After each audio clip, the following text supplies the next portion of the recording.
Alain, propos d'un Normand. Un ouvrier disait un jour quelque chose d'assez fort sur les méthodes d'enseignement. Les enfants sont en classe et on leur explique ce que c'est que l'orage et ce que c'est que la foudre. Justement, voilà qu'il éclaire et qu'il tonne. Mais vite, on ferme les fenêtres et les rideaux. Tout le monde riait. Tout le monde aussi sentait la force symbolique de cette anecdote. Que de paroles sur les choses, entre quatre murs, pendant qu'au dehors sont les choses elles-mêmes, qui nous instruiraient si bien. Mais il faut voir les deux côtés de la question. D'un côté, il faut savoir profiter des expériences vives et frappantes, qui ouvrent une porte dans l'esprit de l'enfant. Il faut quelquefois que la leçon se glisse à la suite de l'expérience. Par exemple, une leçon sur la pitié entrera mieux et se fixera plus profondément à la suite de quelques spectacles de misère, à faire pleurer. Ou bien quelques leçons de prudence à la suite d'un accident terrible, ou de sobriété à propos d'un vilain ivrogne. Car il est assez rare que l'attention de l'enfant, mobile comme l'oiseau, s'arrête un petit moment sur quelque objet. Saisissez l'occasion, utilisez le tonnerre. Tous nos pédagogues en sont restés là.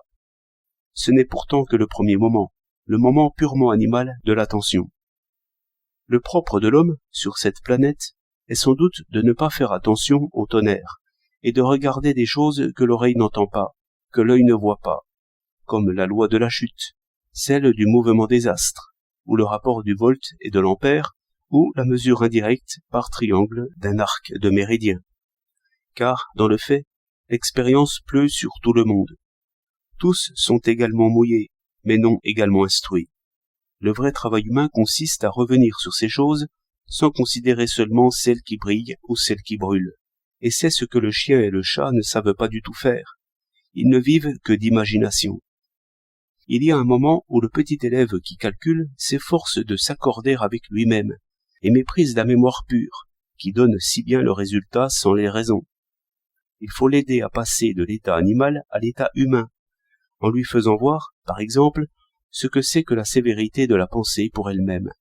Bref, il faut que l'enfant vienne à mépriser les histoires niaises, les expériences fulgurantes, le cinéma, enfin tous les jeux d'imagination.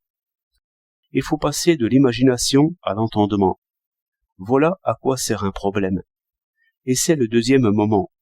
Et finalement, il faut que l'enfant apprécie cette distance qu'il vient de franchir, et qu'il sépare comme deux mondes, la cour où l'on joue et la classe où l'on s'instruit. Il y est assez disposé.